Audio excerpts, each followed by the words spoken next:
ESPN The Zone. Log on today, 977ESPN.com.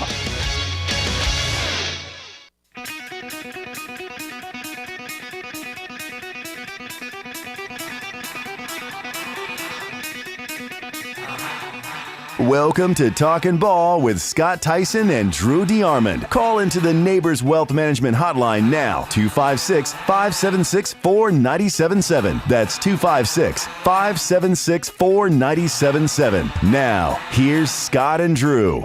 And just like that, we're off and running with another brand new live edition of Talking Ball on 97.7 ESPN The Zone with Scott Theisen and Drew DeArmond. Happy Wednesday morning, everyone. It is Wednesday, August 18th, and we are yet another day closer to the start of the college football season, and we are another day closer to starting the high school football season. In just over 24 hours, we will have the first game of the high school football season get underway. In fact, tomorrow night, 7 o'clock, we get high school football all across the Tennessee Valley. There is no shortage of games being played on a Thursday night. There's a lot of games being played on Friday night. And speaking of Friday night, 97.7 ESPN The Zone will be your home for high school football, live high school football this coming high school football season. Not one, but 2 high school games. So here's what you need to do. You need to make sure you download the 97.7 ESPN The Zone app. Just search for us in your app store or marketplace. Download the app. You can listen to Madison Academy football. You can listen to Huntsville High football. It's simple. Huntsville High football will be on Zone 2. Madison Academy football will be on the mothership. So that is what we have for you this coming high school football season. And then as soon as that's all over, as soon as the games are in the books, make sure you stay with us at 97.7 ESPN The Zone. Keep the app streaming. There's no reason to stop it because you can listen to the high school football, the North Alabama High School Football Scoreboard Show. We'll have that on after the games on Friday nights, and that'll go till 11 p.m. So we will really be your home for high school football this coming fall. Again, just a little over 20, well, a little more than 24 hours away from the start of the high school football season. So it is upon us. It is 73 degrees outside, so safe travels into work, into school, wherever you may be headed this morning. We wish you nothing but the best. Give us a call on the Neighbors Wealth Management Hotline, 256-576-4977. That's a good number to get a hold of us this morning. We have got plenty of stuff to get through this morning. Yahoo Sports has given us 20 storylines to follow in college football this season. Some are no-brainers, others you may want to think about. ESPN has said, okay, guys, these are the best 100 college football coaches of the past 50 years. They've ranked the 100 best football coaches in the last 50 years. When I saw who is down in the 90s, I laughed. Because some of the names you remember, some of the names are coaching small schools now, and some of them are expectation-wise expected to win national championships now. So we'll go over some of those names. The most important college football players in 2021, just how much pressure they may be under to deliver. The Atlanta Braves delivered last night. We'll talk about that. Kentucky starting quarterback Will Levis has a banana fetish. And wait till we explain to you how he enjoys his bananas, because it's kind of makes you like gross. But we'll go over all of that. But it is Wednesday. The start of the high school football season quickly approaching, Drew, quickly approaching. Yeah, it's about 24 hours away. We're going to have a Thursday slate. We're going to have the Guntersville Wildcats are going to be taking the field against the Handley Tigers. And Handley, of course, is the defending 4A state champions. The Guntersville Wildcats had a great regular season before losing to Pleasant Grove, who had a great football team in their own right. I was at that playoff game at Chorba Lee Stadium, and what a great year it had been for Guntersville. And so we're going to talk to Lance Reece today. They were in Montgomery for Media Day yesterday for those couple of matchups. Bob Jones will be facing Dothan in the other one. So we look forward to both of those matchups. And we're going to try to effort to catch up with Kelvis White this week as well. But that game, I believe, the Dothan-Bob Jones game is going to be on Friday. And again, Guntersville will be taking the field on Thursday. So that's going to be a couple of outstanding matchups. And they're kind of hand-picked games when they do things like that. So it's an honor to have two teams from North Alabama representing us in those kickoff games. And, again, Guntersville's got a lot of expectations. They lost some really good football players off the team last year, but they have an extremely talented sophomore, now junior class that's still the core of that program. And they're going to take the field against a Handley team, Scott, as you know, that's a perennial state championship contender. There's 12 games from North Alabama tomorrow night on the football field. You've got your pick. You got Decatur, Russellville, Jer Adcock ushering in another season for the Red Raiders. West Morgan will take on Good Hope. Grissom will get the new era underway as they travel to Coleman. Albertville will travel to Arab tomorrow night. You got Priceville, West Point, Deschler, Muscle Shoals. That is a fantastic game there. Lexington, Lauderdale County, just to name a few. We can go on and on, but there are several games tomorrow night hitting the field, and then Friday night, man, it gets for real. So the start of the high school football season is here. It'll get underway. And then, of course, you got teams that will play jamboree games on Friday night because they will not play until week 1 of the season. This is what we call week 0 this coming week. And there'll be teams that will play week 1, so that we'll have some jamboree games going on this week as well. So that is Lance Reece will join us in the second hour as we talk some high school football. All right, I saw this list, and it is the 100 the top 100 college football coaches over the last 50 years. And they rank them all from 1 to 100. And, Drew, I got to laugh at this list because at number 99 of 101, they'd actually put 101 on this. Bruce Snyder from Utah State, Arizona State is on number 101. But number 99 on the list is James Franklin. He is number 99 of the top 101 head football coaches in America. Number 98 is Rich Rodriguez. But number 97 on the list, Drew, they put Bobby Wallace. 97 of the top 100 college football coaches in the past 50 years. Bobby Wallace. Well, he won 3 championships. It doesn't really matter what level it is. When you win, when you three-peat, that has very rarely, if ever, been done, and it carries a lot of weight.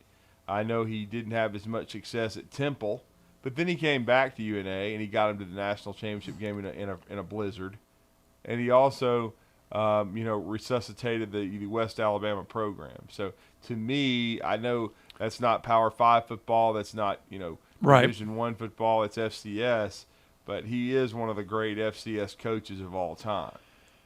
Number 93, you ready for this one? Number 93, Kirby Smart. I mean, down at 93.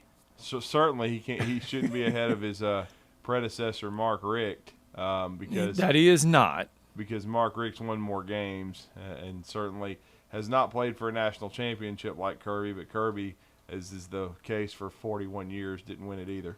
So, I mean, but again, rankings are subjective, and a lot of times they do this to create conversation. But I'm glad they did pay homage to Bobby Wallace and show him some respect with what he did on the Division II level.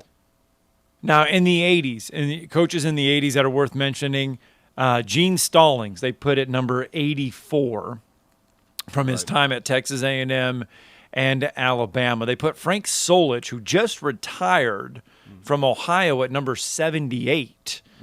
Rich Brooks, remember him from the Oregon and Kentucky days, 81, by the way.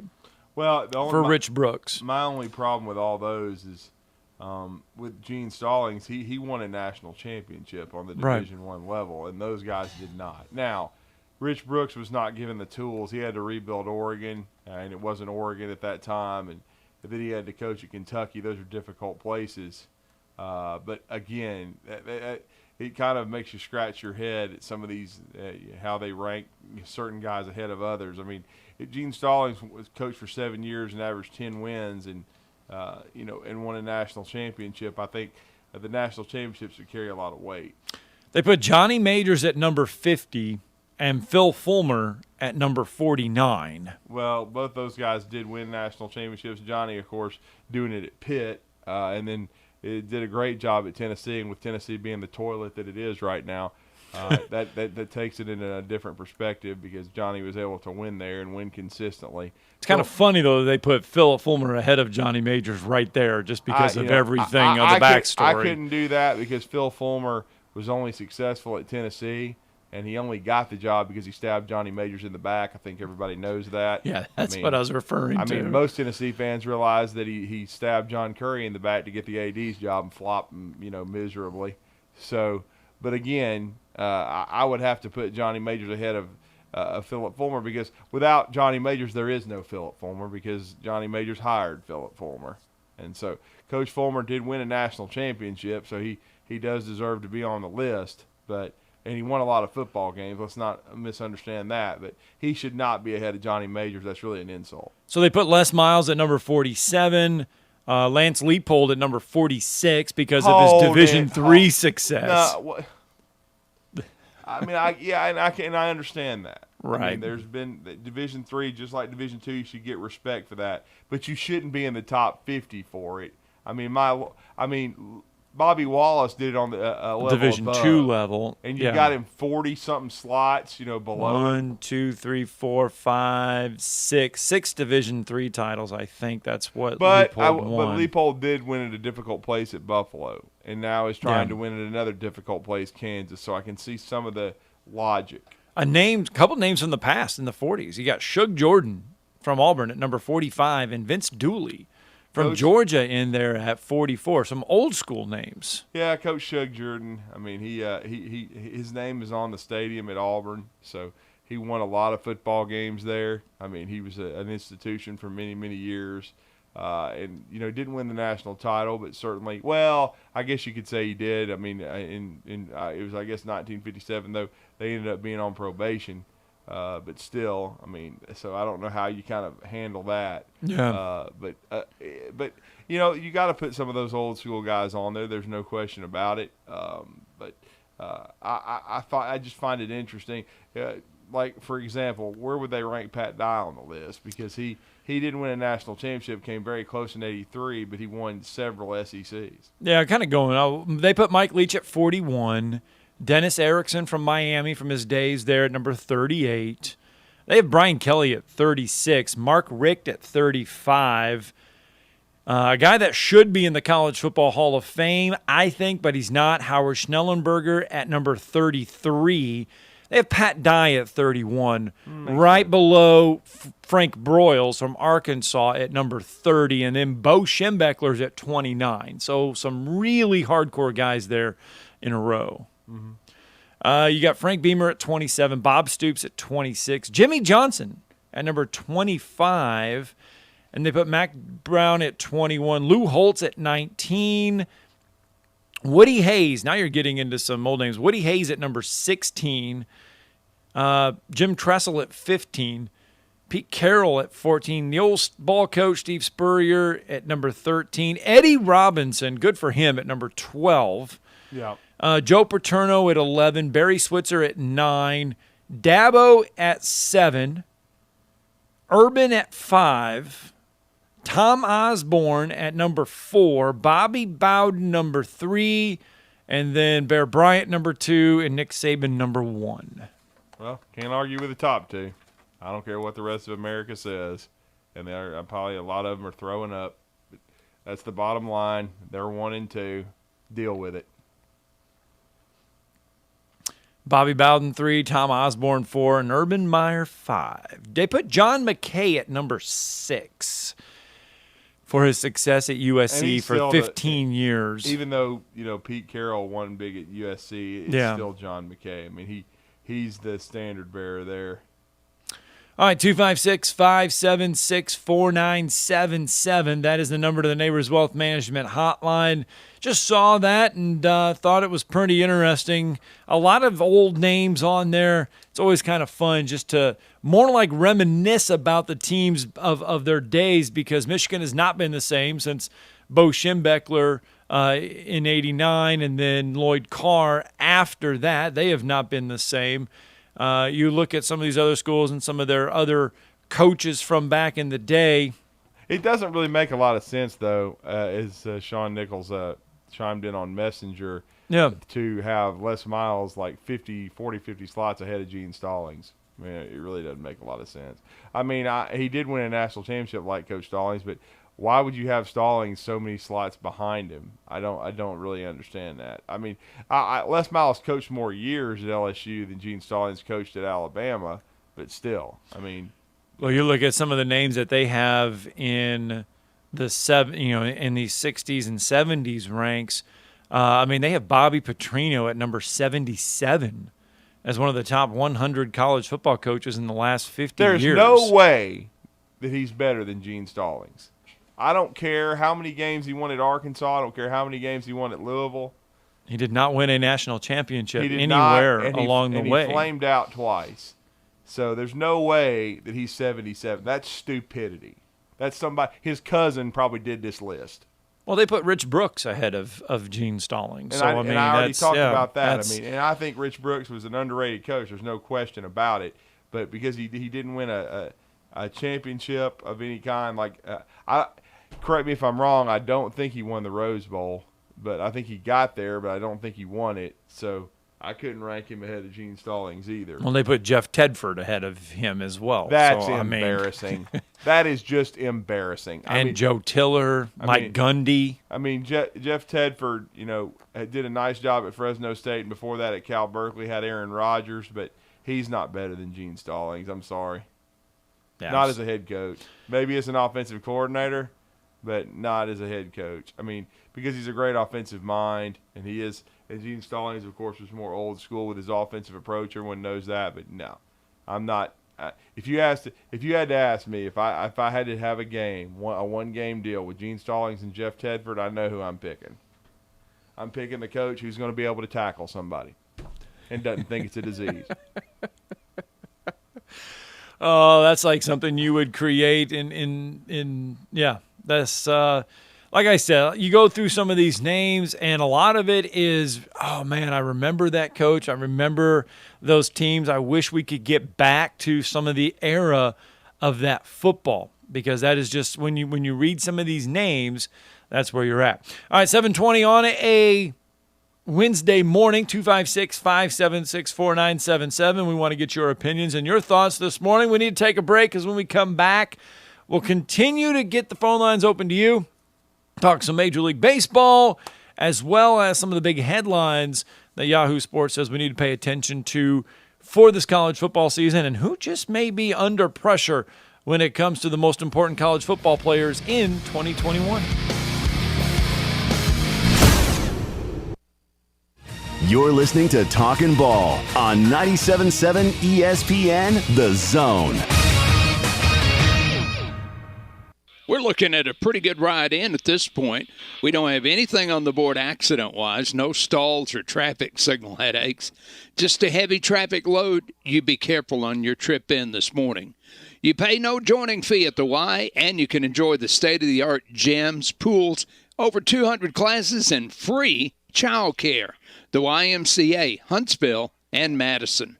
Captain Nick in the 72 and Jeff Popeye, Skywatch Traffic Center. Tom Luganbill here for Woody Anderson Ford. When I was in the Tennessee Valley, one of the things that impressed me the most was the quality of the people. People like Bobby White and his team at Woody Anderson Ford. And now you can experience the tremendous new service lanes and showroom at Woody Anderson Ford, at Jordan and Sparkman, or just stop by for breakfast or lunch at Henry's Mustang Cafe. And in Madison, visit Woody Anderson of Madison on Hughes Road, just south of 72. Like a great college football tradition, always there. Woody Anderson Ford. Drinking coffee straight from the pot. Power move. Wearing a bathrobe to work. Power move. Switching to super fast, extra reliable internet from WOW. Power move. Switch and save with WOW internet for just $19.99 a month. It's switching season, so make a move with our best deal of the year. Get the speed you need starting with Internet 100 for just $19.99 a month. Plus, ask how to get $200 on us. Sign up at wowway.com today. Wow. Limited to new customers with autopay and paperless billing. Offer subject to change. Restrictions and terms apply. Maybe the air doesn't blow like it should, or it's needing new tires, or you're just ready for something newer. It's time to move up, time to trade up. Bobby White back again for Woody Anderson Ford, and it's the perfect time to trade in and trade up because your current car or truck is worth more than you know. In fact, we'll buy your vehicle even if you don't trade. We have nearly 100 Ford Blue Advantage certified pre-owned models to choose from. Our Ford Gold certified or low mileage, gently used vehicles with great warranties.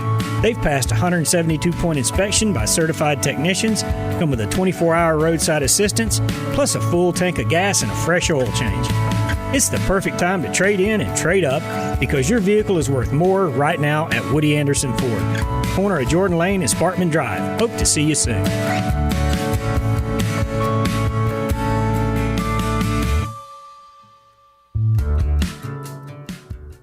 This is Wes Neighbors talking to Chris Haygood of Bob Wallace Appliance. Chris, what sets you apart from other appliance dealerships? Wes, these appliances are going into the most used room in your house, your kitchen. The way we have these appliances displayed, it's easy for you to visualize how they'll look in your home. Wes, what sets us apart is the people. They're well trained. In fact, they live and breathe these appliances. And if you need service, you'll really appreciate our parts department. Contact Bob Wallace Appliance at 256-533-2121. Are you in the market for a recreational vehicle? Do you want to get out and see more of this beautiful country? Well, imagine hearing the laughter of your little ones enjoying gooey s'mores by a cozy campfire and making lasting memories with your friends and family from the comfort of a new camper. We can make your dreams come true at Hall's RV. With over 15 years in the camping business, we know how to get our customers into the perfect camper. We have several models and floor plans here for you to choose from, both new and used. We're family owned and operated with fantastic deals and great service.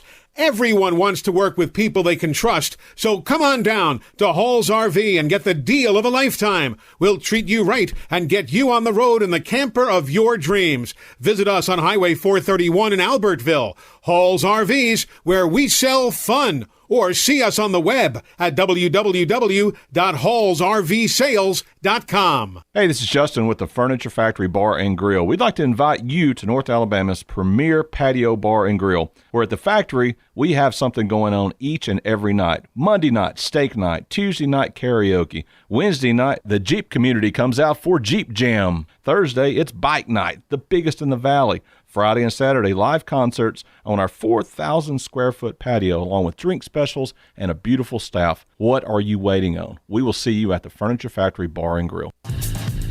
From the WZDX Pinpoint Weather Center, I'm Chief Meteorologist Jordan Dressman. A partly sunny sky this afternoon. Scattered showers and thunderstorms are going to be possible. This is just your typical summertime fare across North Alabama and southern Middle Tennessee. Temperatures hanging out in the upper 80s, some of us climbing into the lower 90s. We're only going to drop into the low and mid 70s as we head into the overnight. It does look like there's going to be a larger lack of sunshine through Thursday afternoon. Temperatures are going to be a bit lower, highs hanging out in the low and mid 80s. I'm Chief Meteorologist Jordan Dressman on your home for ESPN Radio, 97.7 ESPN The Zone. Football season is here. Reece is going to take it to the house.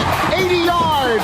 Touchdown, Alabama. 97.7 ESPN, The Zone.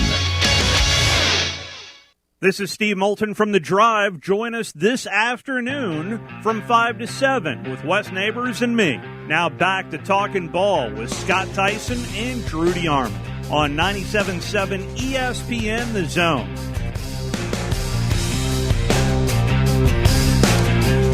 All right, 7:26 on this Wednesday morning.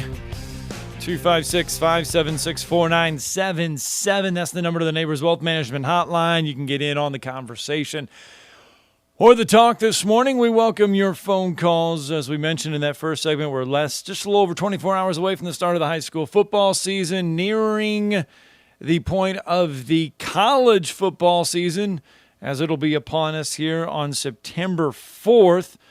I believe we actually get some Thursday games. Including the Tennessee Volunteers. Yeah, so that's coming Josh up Heupel, real fast. Who had their second scrimmage this week already. So they've already got 2 scrimmages in. I forgot that they were playing on Thursday. That's why yesterday when Vince Ferrara and we were talking, and he's like, yeah, they went ahead and they scrimmaged on Tuesday. I was like, why are they doing that? And then you reminded me they play on Thursday, so they do have to move up their timeline a little bit to get it. Falcons. Yeah. All right. Speaking of, let's talk some Major League Baseball. The Atlanta Braves last night continue to get it done on the diamond, 2-0 over Miami. Huascar Ynoa back in the lineup, back on the mound yesterday, and it was almost like he hadn't even left. Yep, he did not fight the wall. So he already fought the wall once and lost. That's right. And was out since May, but he gave him 5 1/3 shutout innings, which is pretty good when you think about being out that long, Scott. So right. He continued to pitch at an all-star caliber level, and the bullpen was outstanding. Tyler Matzik getting out of a little bit of a bases-loaded situation and getting the Braves out of there. Great play by Dansby Swanson to help get them out of that. And then they were able to piece together just enough offense, against a very fine Marlins starting pitcher, no question about that. And to be able to manufacture a run, get ahead 1-0, and then Austin Riley kind of give them the breathing room they needed with the long homer. Will Smith pitched well, got a 1-2-3 ninth, a rarity without traffic on the bases, and so they were able to piece together a really nice performance. And now with Charlie Morton going tonight for the Braves in the final game of this series, 11-4, really their best starting pitcher. Max Fried's rounding into shape though. Let's understand that. But Charlie Morton, going for his 12th win, they've got a chance to sweep the Marlins and go to Baltimore with a chance to. This road trip was very important, this 9-game stretch, because you felt like the Braves were playing inferior opponents, had a chance to win series, and that's what they've done thus far. But if they can continue this hot streak, they're a game and a half up on the Phillies right now. But what you'd like to do... Actually, they're 2.5 games up on the Phillies. So the Phillies did lose last night. The Phillies lost last night, so it's now they 2.5 games. So I did not see the final. So yeah. That's huge. 2.5 with that update there. 2.5 game lead for the Braves. What they'd like to do is have I would say, best case scenario, 3.5, 4.5 game lead when they come back home, certainly to play the red-hot New York Yankees, who beat the Red Sox last night. Okay, so the Baltimore Orioles, if you're looking ahead to that series, first of all, the Philadelphia Phillies yesterday got tripped up by the Arizona Diamondbacks. The Diamondbacks are 39-81. Oh. The Orioles, by the way, are 38-80. So they're just as bad as the Diamondbacks. So yes, that is a very, very bad loss for the Phillies. You lose that one. So if you're Atlanta, you don't want to lose tonight. Marlins are 51-69. You don't want to lose that one. If you're Atlanta, you're 64-56. You're 8-2 in your last 10. You've won 5 in a row. That is the tied, I believe, for the longest win streak in the majors right now. The Yankees and Dodgers have both won 5 in a row. So the Braves are tied for the best win streak mark right now in Major League Baseball. So that is good news if you are the Atlanta Braves. And as for Huascar Ynoa, he did just give up 3 hits over 5 1/3 innings. His ERA before he had left was 3.09 in 8 starts before he made that ill-fated punch. The Braves are now 2.5 games, as we mentioned, 4.5 games over third-place Mets. So that is good news. And, Drew, even better, Ian Anderson could be back in the rotation soon. He threw 4 1/3 scoreless innings last night in AAA Gwinnett. It's unknown whether he will make another minor league rehab start or not, But that could bolster the starting rotation, which right now seems to be rounding into form. And it was now Will Smith got the save yesterday. He did. But I mean, the starting rotation. And understand something. The rotations is what. Remember what Leo Mazzoni said in between getting very irritated with the way that bullpens are handled now and starting pitchers. He came on our show and went on a nice little rant, and we had the dump button ready. But as he told us, it's not really about the bullpen; it's about the starting rotation. Right. He said if the starting rotation is in good shape, then your bullpen, the roles usually are they are defined and everything kind of falls into place. But the other thing too you got to think about for this lineup, the Braves lineup is much better than it was a month ago. But think about this. Arguably, even though Adam Duvall has done an amazing job coming back, Soler has had some bright moments. Jock Peterson has done a nice job, but the centerpiece of all their trades is still not played, and that's Eddie Rosario, the outfielder from the Cleveland Indians. He's another one that's trying to get healthy. He will get some at bats when he gets into the lineup. So that's going to be very interesting for how they delve out playing time and at bats and try to get Eddie Rosario to hit the ground running for Atlanta. All right, 256-576-4977. Give us a call on the Neighbors Wealth Management Hotline if you want to. We're talking some Atlanta Braves baseball, your expectations, your thoughts about the Braves going forward. They're the best team in the division right now. I mean, I'm sorry. Since the All-Star break, they're one of the best teams in Major League Baseball, period. And I got to give Alex Anthopoulos a lot of credit. He did not stand pat. He was able to make a lot of changes to the lineup and the outfield without giving up the farm. They did give up Bryce Wilson. Let's understand that. And he went to Pittsburgh to never be heard from again. But, I mean, I still think he's a good young pitcher, but you eventually have to give up some of those guys. But that's basically all they gave up, in my opinion. And then some guys at catcher that they didn't think were going to be, including Alec Jackson, part of the long-term plans. So I think Alex Anthopoulos did a nice job. And Soler's only hitting .201, but he's gotten some big hits. He's got a lot of power. And Duvall, his average isn't great, but his home run and RBI numbers are. He's a really good outfielder, too, by the way. He's already thrown out a couple of base runners in key situations for the Braves. And so I'm just going to be really interested to see where Eddie Rosario kind of fits in when he gets back. Well, it's all about getting healthy for the Atlanta Braves, too. I mean, they are. You just talked about it. They got Huascar Yanoa back, from, his unfortunate loss to the wall. And he's back now, and he's throwing well. If you get Ian Anderson back, and as you said, Scott, that seems to be he's on the precipice of doing that. They got Travis d'Arnaud back. So really the last piece of the puzzle is Eddie Rosario. Yep. And when you get him back, you've pretty much got a healthy ball club because you're not getting Ronald Acuna back. Well, that's the thing. When Ronald Acuna went out, all the Braves fans' hearts just broke. It was like the season's over, we're done. But they're playing better baseball now without Ronald Acuna Jr. I'm not saying they don't. I'm not saying, hey, we don't need him. But they're playing better baseball now. I thought without the Braves him were done when Acuna went down with the ACL, and then Ian Anderson went down with the shoulder injury. His really first injury as a Major League Baseball player. I thought the Braves were finished, but Touki Toussaint's been decent in the rotation and come back up from Gwinnett. And then we didn't really talk about this move, but the Braves got Stephen Vogt as well from the Arizona Diamondbacks, and he's out of purgatory with that pathetic organization.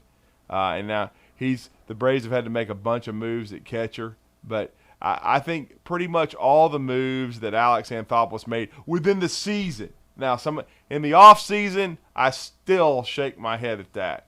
I still shake my head at Mark Melanson being a San Diego Padre. But But within the season, I'll give him an A because he adjusted and this bullpen is better, the starting rotation is better. And certainly this lineup is much, much better. And those all kind of play off each other with the trades. All right, 256-576-4977. That's the number to the Neighbors Wealth Management Hotline. Make sure you give us a call on this Wednesday morning. It doesn't have to be baseball talk. You can talk any kind of college football question that you have on your mind as well, as we do kind of update you on fall camps for both Alabama and Auburn. Alabama was back on the practice fields again yesterday. A 2-hour practice in full pads. They did work outside. It was the 12th in a series of 27 for Alabama, less than 3 weeks before the team travels to Atlanta. Auburn also back on the practice fields as well yesterday as they continue to get ready for the Akron Zips at home on September 4th. Nothing really big coming out of practice yesterday for both Alabama and Auburn as both teams continue to put work in. The North Alabama Lions continuing to put work in. Tomorrow morning, we're going to check in with Chris Willis as we get an update on the Lions because they've had an interesting camp. They got ready via Army training as well, so we're going to hear from Chris Willis tomorrow. But that's just kind of a buzz around both camps. Nobody hurt, nobody big right now for both Alabama and Auburn. Well, and we haven't talked to Coach Willis in a while. I just want to ask him about his schedule because the last time we talked to him, he just wanted to know a schedule. Yes. What league they're playing in. Well, we can tell you that their games will count in the Big South this year. Mm-hmm. So they are not eligible for the conference championship, is North Alabama, but the wins and losses will count for other schools. So UNA could be a thorn in the side for some schools in the Big South this year before they make that move to the A-Sun. Mm-hmm. So that is some good news, and we'll get Chris's thoughts on that tomorrow. Yep. As we move forward. As we delve back into college football, some of the biggest storylines entering the 2021 football season. Didn't think we would be back to this, but COVID-19 is there. A couple college football programs across the country are making it mandatory that if you want to watch your team in person, you have to be vaccinated. A couple NFL teams, I know the Las Vegas Raiders have done this, and there's a couple teams on the not West Coast, but the western side of the states making it mandatory that if you want to see your football team, you have to be vaccinated. Yahoo Sports says realignment will be a huge topic going forward this college football season, that it's not done with Oklahoma and Texas. They say that watch out, that realignment will be a huge topic. College football playoff expansion will still be a big topic this college football season. Be prepared to hear a lot about that, as well as name, image, and likeness. When you watch a college football game, you're probably going to want to just turn the volume down at times because those three topics are going to overwhelm you when you are listening to TV broadcast of games. Who are the top college football contenders this year? Are they all set in stone? Is it Alabama, Clemson, Oklahoma, and Ohio State, and then the field? Well, I would say so. I would tell you, if you wanted me to bet on it, I would bet on those four above everybody else. I mean, I don't see anyone else right now that looks like they're going to be able to match up with those teams. I mean, there's nobody in the Pac-12 that sticks out to me that's going to be elite in my opinion. There might be some good teams. I don't know if there's a great team. There certainly isn't another great team in the ACC unless North Carolina can put it all together, but Mac Brown's done a really nice job there, but I'm still not ready to say they're a college football playoff team. I mean, they didn't even like the fact that the playoff was expanding to 12 for crying out loud. Right. I mean, they should, considering it would give them a great chance to make it. But, they were taking the attitude they want to be one of the elite programs, but I'm not ready to put them there yet. So I think right now I would have to say it's those four. I mean, Georgia's probably the closest after that. Well, that's the next storyline. They say, can Georgia get over the hump? But they have to How big of a hump is that? Well, they've got to find a way to beat Florida this year. They didn't beat them last year, and then, right. and then they got to find a way to beat Alabama. I think everyone knows that's what it's about. They've got to beat the Tide. They haven't been done so since 2007 when they did it in overtime in Tuscaloosa. So that was Nick Saban's first year, and Matt Stafford was. Is that the last time? Yeah, that's the last time. I was at that game. I got drenched in beverages. Yeah, I mean, but Alabama had a great chance to win it, but Georgia found a way. And then ever since then, it's been ownership. And basically, they've had chances in every game to beat Alabama. Well, they really didn't have a chance in the blackout game. They came out and laid an egg and got down 31-0 in that one, even though they continued to fight and made a game out of it. It's the SEC championship games where they've had their chances to win. Well, yeah. Whether it be Mark Richt or Kirby Smart. Yeah, and in the national championship game. And then, of course, they were leading at halftime last year before Stetson Bennett and everything else came back down to earth. So, but again, with Georgia, they're probably a solid 5 right there. Texas A&M's up there somewhere, but we just don't know how good their quarterback situation is going to be. That's the next one. You're reading right into these. Will Texas A&M live up to the hype? And that is the hype of coming off of last year's top 5 finish in the polls. Jimbo Fisher paying him X amount of dollars. We all know the contract. We all know how much he's getting paid. Will Texas A&M live up to the hype? We will see. I mean, that's what they've got to do. They broke through last year under Jimbo and had a great year, but now they're going to be the hunted. And how will they respond? And how can LSU bounce back? Because they certainly have some talent, but they've already had a quarterback injury to one of their top 2 guys. So we'll see. Ed Orgeron badly needs to bounce back this year. I think basically if there's one coach that could play his way onto the hot seat in the SEC this year, I think it could be Ed Orgeron. Is that the only one in the conference? Is that, I mean, possibly Ed Orgeron? I mean, that's the only one, right? We've talked about this before. He would be the only coach, I think, in the league this year that if it doesn't go well, we could be talking about a hot seat. Or do we want somebody as college football fans? Do we want that person to talk about to be on the hot seat? I mean, are we forcing him on the hot seat? No, I think he's the only one that I would say is it could be imminent if things don't go well. Now they finished strong last year, and if they come out and play well early, it'll quell. But if he doesn't, and they start and they lose a couple inexplicable games and don't look prepared, then it could turn quickly.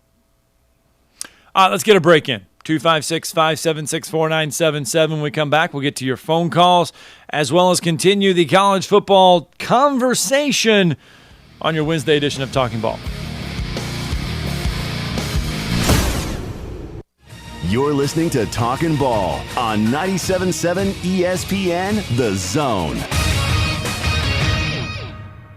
Got an injury wreck in Madison now. Burg Green Road and Cedar Acres. That's our only working accident. Everything else is clear this morning. You be careful on your trip in. Definitely put yourself some extra room in there so you got somewhere to go if something does go wrong around you. From routine care to heart failure, Dr. Randall Burns and the team at Huntsville Heart Specialists have the expertise to care for all matters of the heart. Captain Nick in the 72 and Jeff Popeye Skywatch Traffic Center. McCurry Motors is your car and van rental headquarters. You can rent the vehicle you need today. Family in town, sporting event, church function, no matter what your need, McCurry Motors has you covered with a wide selection of cars and vans available for rent. They have 12-passenger Mercedes Sprinter vans, 12-passenger Ford Transit vans, 15-passenger Ford Transit vans, and 15-passenger Chevrolet Express vans. They have 2 locations, Highway 72 in Athens or Max Luther Drive in Huntsville. Guys, when we were 20, we never had to worry about spontaneity. And now that we've gotten older, spontaneity has been replaced with pills and injections. We're just trying to keep that intimacy, but it's taken away from spontaneity. At Advanced Life Clinic, we now offer GainsWave, which uses sound waves to non-invasively treat this issue with no need for pills or injections. Just give us a call, 256-888-9367, or check us out online, advancedlifeclinic.com. I'm attorney Gary Lackey. You know, you'll hear people say we're like a family, but here at the Lackey Law Firm, that's really true, not just a saying. I'm Justin Lackey. With my father and my sister, we have a special connection to each other. I'm Jennifer Lackey. At the Lackey Law Firm, when we take on your case, you become part of our family. You really do. And we'll always do whatever it takes to get everything you deserve. If you're injured, you worry about getting well, not about paperwork or insurance companies or figuring out how to get to your lawyer's office. I'll come to you. We worry about your case so you don't have to. When you've been injured, we know that your case is probably the biggest thing going on in your life. More important than almost anything else. And it's important to us too, for one simple reason. Family takes care of each other, and at the Lackey Law Firm, we'll take care of you. The Lackey Law Firm. The Lackey Law Family. 1-800-4RIGHTS. No representation is made that the quality of the legal services to be performed is greater than the quality of legal services performed by other lawyers. This is Wes Neighbors talking to Chris Haygood of Bob Wallace Appliance. Chris, what sets you apart from other appliance dealerships? Wes, these appliances are going into the most used room in your house, your kitchen. The way we have these appliances displayed, it's easy for you to visualize how they'll look in your home. Wes, what sets us apart is the people. They're well trained. In fact, they live and breathe these appliances. And if you need service, you'll really appreciate our parts department. Contact Bob Wallace Appliance at 256-533-2121. Hi, everybody. Eli Gold here. Right now, indoor air quality occupies top-of-mind awareness for families and business owners. Rick Smith and the trusted professionals at Environmental Comfort Systems can take care of your indoor air quality concerns with their state-of-the-art indoor air quality solutions. Environmental Comfort's indoor air quality systems remove 99.9% of airborne contaminants so you and your family can breathe clean, fresh air. If anyone in your family suffers from allergies, or if you just want the security of knowing the air you breathe inside your home is free from viruses, bacteria, pet dander, dust, and odors, Environmental Comfort Systems are the professionals to call. Environmental Comfort also carries state-of-the-art, high-efficiency comfort systems that increase home comfort, keep humidity in check, and help you save money on your energy bills. Give my friend Rick a call or visit them online at envcomfort.com and breathe cleaner air today. Environmental Comfort Systems, Alabama license number 92314. This segment of Talkin' Ball is brought to you by University Kia, the #1 volume Kia dealer in the state of Alabama. Located online at universitykia.com.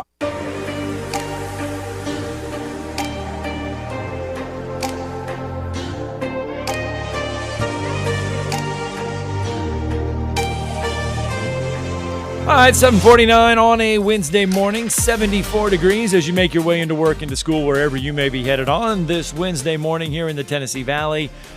Let's get you out to the Neighbors Wealth Management Hotline. Jeff from the Borough waking up with us on a Wednesday morning. What's up, Jeff?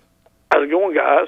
Good. We hadn't heard from you. We thought we'd heard from you from Monday. That's an interesting move with Kentucky. Are you mad at Stoops now? He didn't start Gatewood. Y'all going to play him some more? No, we weren't, because we talked to John Hill last week, and he told us Will Levis was going to be the guy. I thought Gatewood might stick it out a little bit longer than he did. I thought he might be a guy that, as I said, I don't really think he's a quarterback, Jeff. I think he's a jumbo athlete. I thought maybe he would listen to Stoops, and they might, kind of transition him to another position. He might still help the team, but he obviously has different ideas, and it sure didn't take him long to get out of town. Well, he could have waited 2 weeks doing the game, and he'd really been messed up then. He could have waited a week. Well, I'll start Levis down, and then Gatewood would have been able to transfer. So it's a good thing. I guess it's a good thing he did. We did. I guess I don't know where he's going to go, but he could have done it then. But no, I just want to say, I don't know if you guys saw yesterday, Terry Wilson's going to be the starting quarterback. New Mexico. So I'm hoping he does well. He was 17-8 as a starter at Kentucky. That's pretty good, 68%. He missed 11 games at 1 year, and we just scrapped the playbook, let Lynn Bowden run. What was it, 5 or 6 games? He wins the SEC rushing title. So gets the most rushing yards by quarterback in the bowl game. Somebody Manziel, he was pretty good. Johnny Football or something. What league's he playing in? The World Football League. He's pretty good. I think he's done. Who, Johnny Manziel? He's at the gas station, but basically. Johnny Manziel's playing in like the league where you call your own plays or something like that, or it's where the league where people call plays. Yeah, where the fans call the plays or something. Yeah, I don't even know if that thing stayed around. I don't think he is either, but that's what he's playing. Because I saw Bowden had a pretty decent. I guess the first preseason game he led him. He had led him in receptions, but and stuff. But I just look at stats during the preseason. I don't watch any games, but I saw where AJ Rose had a pretty good game with the Vikings. I saw he had a lot of carries, 25. I don't know why he had that many, but for a preseason game, that's a lot. I don't know why he is. I don't know if he's going to be a backup or what's going on there. But that's a lot of carries for a preseason ball game. But I did want to let y'all know. Of course, I know down there it's the first week of high school season. I was going to say Blackman Tiger down here. They're going to play Brentwood Friday night. They got a home. They only got 4 home games this year, and one of them's Friday night. They're playing Brentwood. They're defending. They're a 6A runner-up last year. They lost to Oakland. That's the highest classification in the public schools in Tennessee. We've got 2 divisions. The public school is Division 1. It's 6 classes, and we got a private school, Division 2. They've got 3 classes. So we have a tie to Blackman, don't we? Yeah, they're going to play. They're going to play Brentwood Friday night. So we'll see. I guess people set up tempo offense, see how fast they can play, and see how because Brentwood's got a new coach too. So both of them new coaches. So yeah, we have a tie. We know the coach at Blackman very well. Yeah, they're pretty excited. He's changed everything around. They've got new uniforms, new helmets, and they've done all kinds of different stuff. I interviewed him for our little prep preview, and he says everybody's excited in the community and stuff. So they're looking forward to seeing them play. But I know everybody in Alabama's looking forward to high school football too. So I guess Friday night it's here. So but guys, have a good week. Enjoy the Friday night football. See you. Yeah, Chandler Tygard, the former offensive coordinator at Madison Academy, North Jackson head coach, now up there at Blackman High School, I believe. Oh yeah, he left North Jackson to go to the Blackman Blaze, and we also know Barry Wortman, their basketball coach, is a very fine coach. They came up to the Into Hoops Invitational many times. So the Blackman Blaze, that's quite a athletic program there, and Chandler Tygard taking over the football program there and seeing if he can make an impact at a big 6A program. And as you heard Jeff say, not an easy opener when you play Brentwood Academy. So Jeff alluding to Will Levis being the starting quarterback there at Kentucky, and I guess we can bring this up as well. He took the social media world by storm yesterday, did Will Levis. Mm-hmm. And it's gotten over 200 and some thousand different views because Will Levis sat down and ate a banana. And now everyone's talking about this famous banana because Will Levis ate an overripe, this thing was black banana, but did not peel it. Just sat down and ate the whole thing without peeling the banana. He doesn't say a word in the video. It's gotten like 267,000 views, and all he does is eat this black banana with peel and all. I can't even see you doing that, Scott. I can't see. I know. Heck no. Heck no. And I like bananas, but I'm not doing that.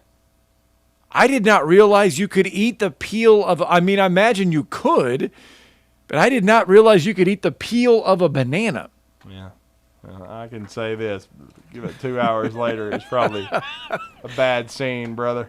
But apparently this is how he eats all of his bananas. That is how he consumes his bananas, is eating them peel and all.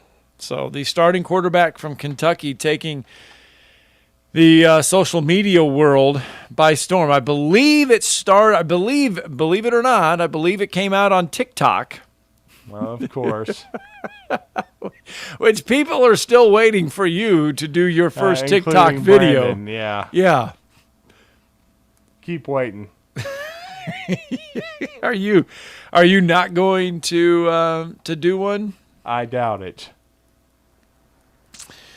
All right, 256-576-4977. That's the number to the Neighbors Wealth Management Hotline.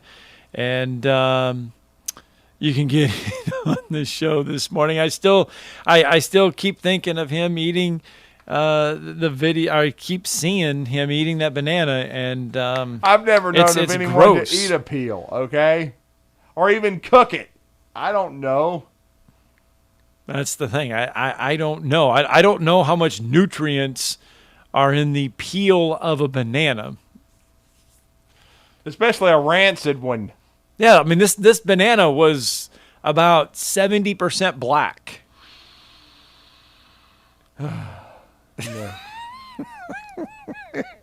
I have had a banana that was overripe, but I certainly did not eat the peel.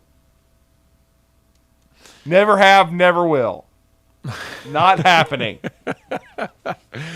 Oh, anyway, that's going to be how. Well, speaking of food, though, make sure you head to wzzn.halfoffdeal.com. That's where you can get $50 worth of food for $25 to Metro Diner, where they do peel the bananas, and you don't have to worry about eating overripe bananas. No, they got outstanding waffles, outstanding bacon, outstanding sausage, outstanding omelets. They got, manhole cover size pancakes. They got great food at the Metro Diner. Go check out Jonathan and those guys on Highway 72 and also our location on Airport Road. All right, coming up in hour number 2, we are going to bring in our first couple guests of the morning. We've got to talk some high school football because Lance Reece from Guntersville will join us in the second hour, and then we're going to talk some South Carolina football in the second hour. So we've got a lot of stuff to get to because, as we keep saying, we're just over 24 hours away from the start of the high school football season. It'll be here before we know it. Plays will go live tomorrow, 7 o'clock, all across the Tennessee Valley. Then on Friday, boy, oh boy, we're lacing it up big time. Plenty of high school football games Friday night. Lance Reece to join us at the start of the second hour, and we're going to talk to Phil Kornblut as well, longtime fixture covering the South Carolina Gamecocks and the Clemson Tigers, and he will talk some South Carolina and Shane Beamer with us in hour 2. All right, guys, stay with us. Hour 2 of Talking Ball on 97.7 ESPN. The Zone is upon us. After this break, don't forget, Zone Deals, $50 worth of food for $25 to Metro Diner. Get it before it's gone.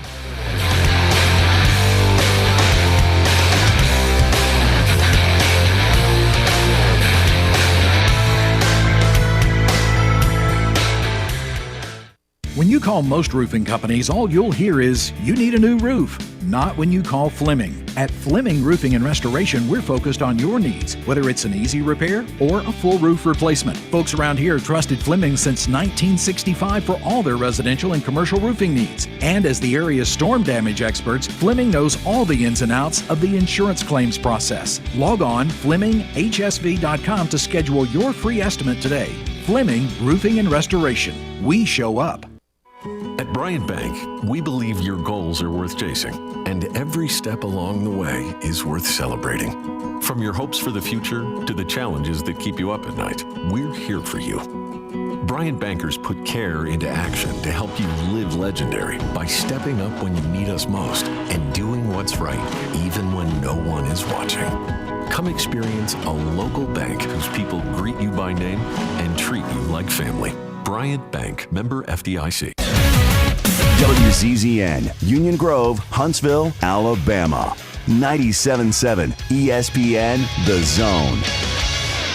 Good morning from the traffic center. Got a wreck in Madison now. Berg Green and Cedar Acres. That one is being reported as an injury type. Apparently it's causing some problems at the high school there. They're asking you to use the back entrance for the next few minutes. Everything else looks pretty good this morning. You be careful on the rest of your ride in. The Somnodent from Dr. Sandman's an insurance-accepted device for sleep apnea and for snoring. It's an easy-to-use oral device with no mask and no hose. 350-CARE or RandallSandlin.com. Captain Nick in the North Parkway, Popeye Skywatch Traffic Center. From the WZDX Pinpoint Weather Center, I'm Chief Meteorologist Jordan Dressman. A partly sunny sky this afternoon. Scattered showers and thunderstorms are going to be possible. This is just your typical summertime fare across North Alabama and southern Middle Tennessee. Temperatures hanging out in the upper 80s, some of us climbing into the lower 90s. We're only going to drop into the low and mid 70s as we head into the overnight. It does look like there's going to be a larger lack of sunshine through Thursday afternoon. Temperatures are going to be a bit lower, highs hanging out in the low and mid 80s. I'm Chief Meteorologist Jordan Dressman on your home for ESPN Radio, 97.7 ESPN The Zone. This is Brent Musburger's VSiN Action Update on 97.7 ESPN The Zone. Simple Green is perfect for making your auto, RV, cycling, boating, and other sporting equipment look like new. Visit them at simplegreen.com. With only one more full calendar month left in the 2021 Major League Baseball season, the Dodgers still the odds-on favorite to repeat as World Series champions at plus 300. The Astros and White Sox each at plus 500, with the Giants and Rays behind them each at plus 800 odds. Golf, the 2021 Northern Trust Open this week. John Rahm, the odds-on favorite at 10-1. Jordan Spieth, Colin Morikawa, and Dustin Johnson each at 16-1, with Xander Schauffele and Brooks Koepka at 20-1. The Northern Trust begins tomorrow in New Jersey. The Braves minus 200 moneyline favorites at the Marlins tonight. Miami plus 170, the over-under 7.5. It'll be Charlie Morton on the hill for Atlanta. I'm Trey Westerberg, 97.7 ESPN The Zone. Log on today, 977ESPN.com.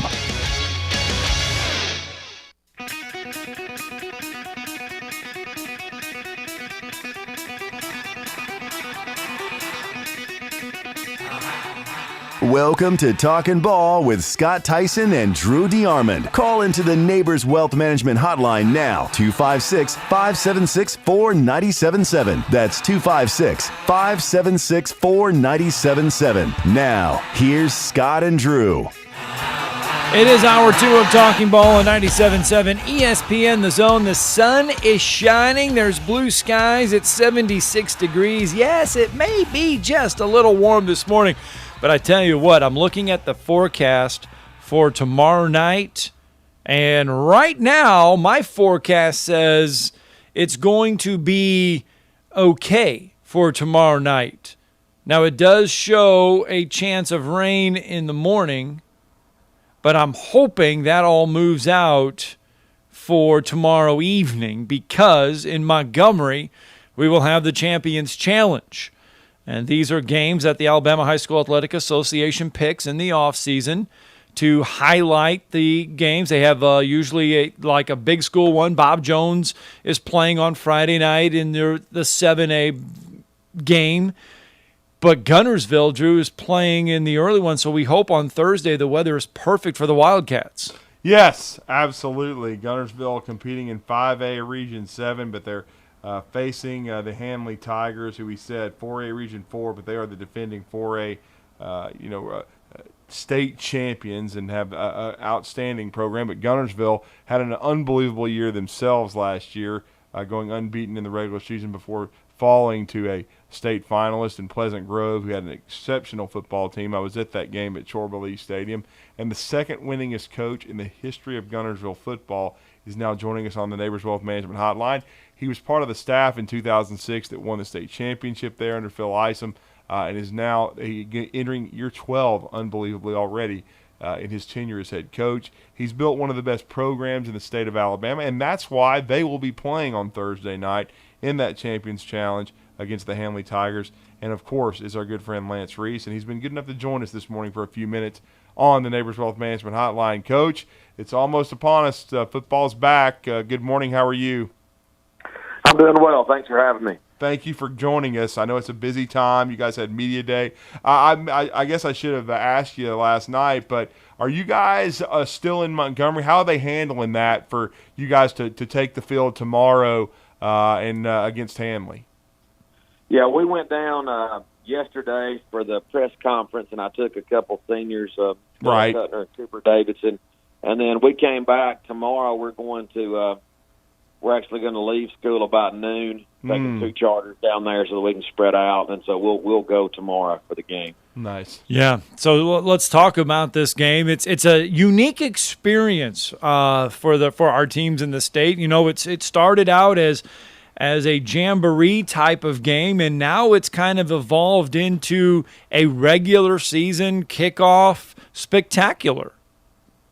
Yeah, it is. I think it's a great job by the High School Athletic Association. This will be a regular season game, but once we got invited to play in this, I could see the excitement in the players and the assistant coaches, and we kind of had a sense of urgency all summer, knowing what was coming on. So we really believe, regardless of the outcome, this is going to make us a better team as the year progresses, because we have really we've really known that we had to work hard this summer to get ready for this big game.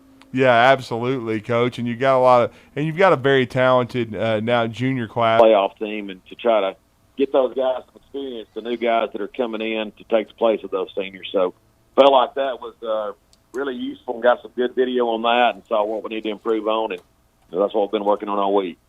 Coach, how excited are you for this group of guys? I mean, it's a tradition at Guntersville. I mean, great teams, great success, and the kids that are having to fill in these roles, they know the expectations. They know what is in front of them as well.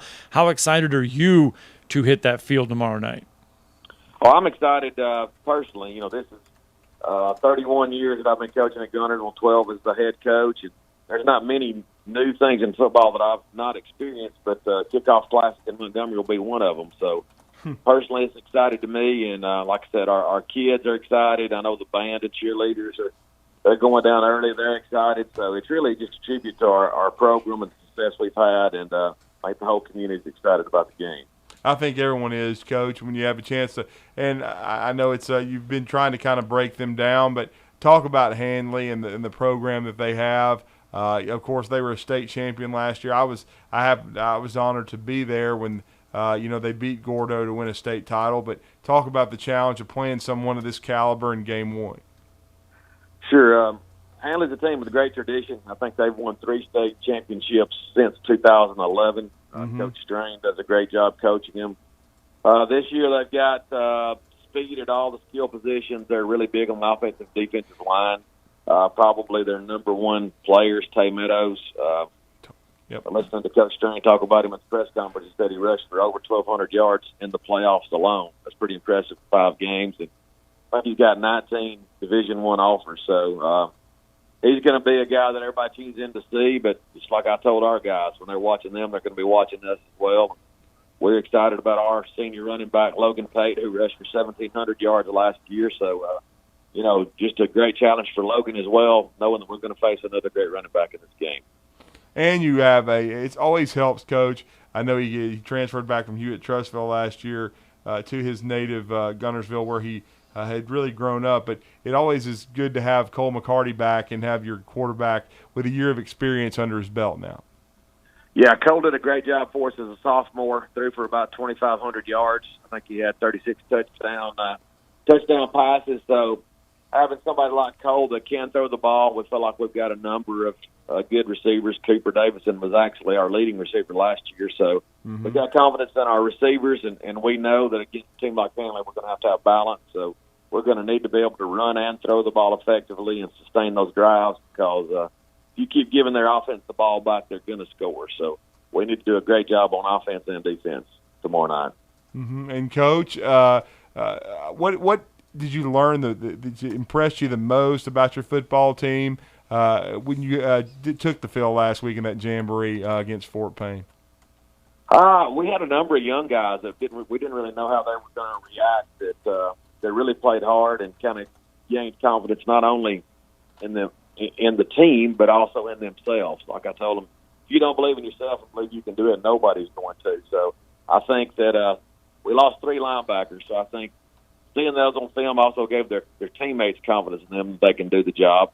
We're returning 3 offensive linemen, and as you know, it's important for that group to have kind of camaraderie because they've all got to work well together. So every time they take the field together, they build confidence. So it was just good to play a quality team in Fort Payne in a game-type atmosphere last Thursday to see where we need to improve. Coach, 11 wins. 11 wins is what you need to get to 100. Kind of reflect. You mentioned your time there at Guntersville. Kind of reflect on everything a little bit, knowing that you're close to that milestone. Yeah, that's a great. That would be a great accomplishment. I've got a lot of respect, and obviously the history and tradition of Guntersville. Coach Chorba did a great job. We still have some of those guys that come by and talk to me that played for him, and then Coach Lee, obviously the stadium's named Chorba Lee. He was his assistant. And our field's named Phil Ison Field. Coach Ison was head coach and won a state championship, and I coached under for many years. I've got great respect for him. Kind of unique. Bill Oliver, he was the head coach back in the 60s before going on to have great success in the college ranks. He's moved back to Guntersville, so he's been coming by watching practice and visiting with me a little bit. So I'm just honored to coach at a place with such history and tradition as Guntersville, and I look forward to keeping it going. Well, and I'm glad you mentioned that, Coach. Of course, my mother is a graduate of what was then Marshall County High School, but that's got to be really cool to see someone of the caliber of Bill Oliver still taking such a keen interest in his old school, and then coming back and talking to you guys and your football team, and watching you prepare for a game of this magnitude, and also paying homage to the program that you've built. Oh yeah, it is. It's great to visit with Coach Oliver, and I grew up an Alabama fan, and he was telling me about being a part of Coach Bryant's first national championship team. So that guy's got a wealth of knowledge, but he can also talk about the 1960 teams here at Guntersville, and he still holds those in great regard as well. So, like I said, just fortunate to be at a place that's had a tradition of winning and that cares about football and sports, and just want to keep that going. Well, obviously, once you get through Handley, the schedule is tough as nails, as always. You're going to come out of that and then have a rivalry game with Arab, and then you get into 3 straight region games with Fairview, Crossville, and Douglas. Yeah, you're right. Marshall County, we've got a unique situation that the kids get excited because we play for a county championship, and Arab's a 6A team that Coach Osmond does a great job. So we'll jump right out of the kickoff classic and play one of our big rivals, and then we go to Fairview. Last year was 9-1. We were their only loss, and they were in the top 10, I think, to finish the season. So really a tough start to the season. We've got to stay healthy and keep improving every week because it's a great challenge. It really is. And we're talking to Lance Reece, head football coach of the Guntersville Wildcats. They will be taking on the Handley Tigers in the Champions Challenge in Montgomery. And another thing, Coach, because I think the facility looks so good now, but you guys are having a chance to play in Crampton Bowl over in Montgomery. Great facility for these young people. This is a kind of game that they'll be talking about probably for years to come, with the experience of being able to play at a place like this. Yeah, these guys are only in high school for 4 years, and so anytime we've got a chance to make a special memory for them, we're going to do it. And the city of Montgomery's done a great job renovating the Crampton Bowl.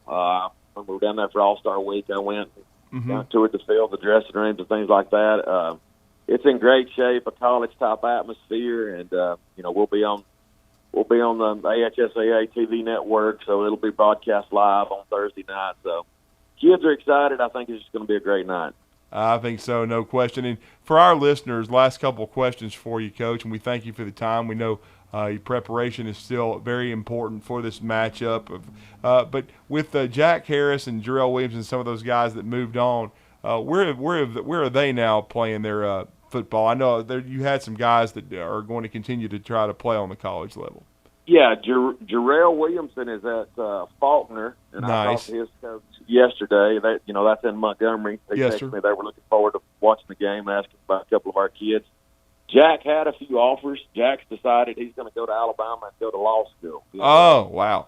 His dad's a lawyer. His grandfather's a lawyer. And Jack could have definitely played and contributed, in college, but he decided he wanted to go to Alabama, and he's going to have a great experience there and go to law school. So I think nothing but a great future for Jack as well. Yeah, that's absolutely following the family business, no doubt about that, Coach. And then for your football team, I know you've been studying Handley on tape. You talked about Tay Meadows, and you're going to have to try to contain him. But for your team to get what would be a great win for your program against a school that's going to be a state championship contender and be as good as any team you probably see all year, how do you get this win on a neutral field in Montgomery? Sure, it's really going to take a team effort. We talked about Tay Meadows. You're not going to shut down a back of his caliber in order to kind of contain that. Obviously, your defense has to play great. You got to have great pursuit of the ball, but the offense has got to sustain drives, as I mentioned before. We can't go 3 and out. We can't turn the ball over and keep giving them the ball back. Got to do a great job in the kicking game when we do have to punt to try to flip the field on them, and then all those field goals and extra points and things like that are also so important early in the year. You usually see miscues sometimes in the kicking game that come back and cost you early in the year. So we've really been trying to focus on that. But great challenge to play a game of this magnitude this early in the year, but we're excited for the opportunity. Yeah, and we are excited for Guntersville football to have a chance on this stage. And if you can't make it to the game, hopefully you can get down to Montgomery. But if not, you can watch it on the NFHS network. It will be carried on their live stream. But, Coach, we really appreciate the time. Good luck to the Wildcats. I know it's a busy one for you, but you're always generous with us with your time. We appreciate it, and good luck. Okay, thanks for having me on. All right, so again, Guntersville taking on Handley in the Champions Challenge in Montgomery coming up tomorrow night. Bob Jones will be in action on Friday night from the Champions Challenge. And, Drew, as we mentioned, Guntersville does play for that Marshall County Championship. That is something I'm still glad we have that in certain counties, because Arab will play Guntersville. They will play Albertville as well. They do play Boaz. And so you look at Guntersville, they play Arab, they play Boaz, they'll play Albertville. And, of course, the game on the 29th of October against Albertville at Albertville, that's the state's longest-running rivalry. And Chip English will get introduced to that. And as he joined us last week on the show, he said that he's quickly getting indoctrined to the Albertville-Guntersville rivalry. So it is unique over there. Yeah, it's unique over there, and that's what's really cool. And I think it's awesome that Guntersville will get to do that. And Lance Reece was telling everybody yesterday that the Guntersville band, the cheerleaders and everybody, they are going down and going through all of the sites of Montgomery. They're taking in everything that they can before the game. It's a trip for them. It's a business trip for the football team. All right, let's get a break in, because when we come back, we do need to talk some college football. Yes, we do, and we're going to talk to Phil Kornblut, who does a great job covering the Palmetto State of South Carolina. He covers both ends of the rivalry, but we're going to talk to him a little bit about South Carolina, because we haven't talked a lot of Gamecocks. They're heading into their first year under Shane Beamer. They've had an unfortunate injury at the quarterback position that could knock their Luke Doty out for the opener. So we will see, but we're going to catch up with Phil Kornblut in a few minutes and talk some Gamecocks and probably a little Clemson as well. You're listening to Talkin' Ball on 97.7 ESPN, The Zone. Just got a wreck on Research Park. This one's southbound near Old Madison Pike. No injury reported. We did have an injury accident on Burr Green at Cedar Acres. Apparently that's affecting traffic to the high school. They were running all the traffic to the back entrance there. Snelling has packaging and assembly positions in Owens Crossroads. First shift, great benefits, no temp to hire. Company payroll from day one. 256-382-4000. Captain Egg in the North Parkway, Popeye Skywatch Traffic Center.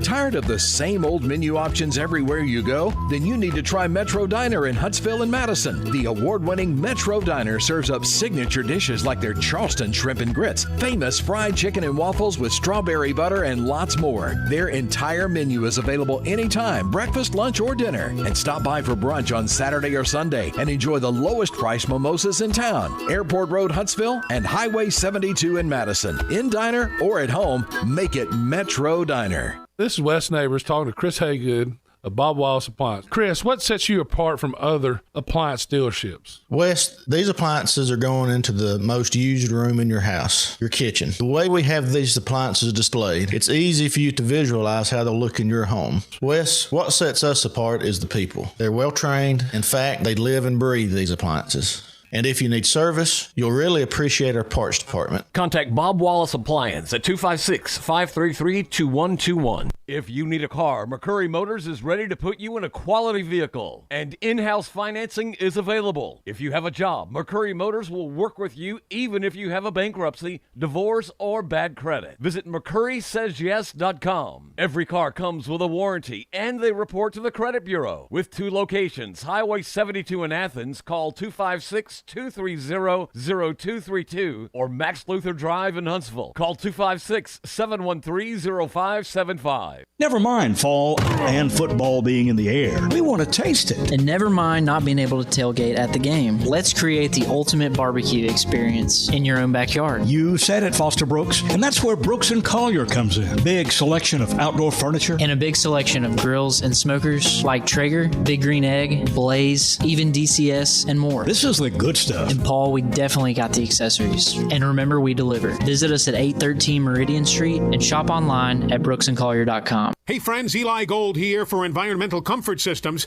If you're concerned about the air quality inside your home, give my friend Rick Smith a call at Environmental Comfort Systems. Their indoor air quality systems remove 99.9% of indoor air contaminants.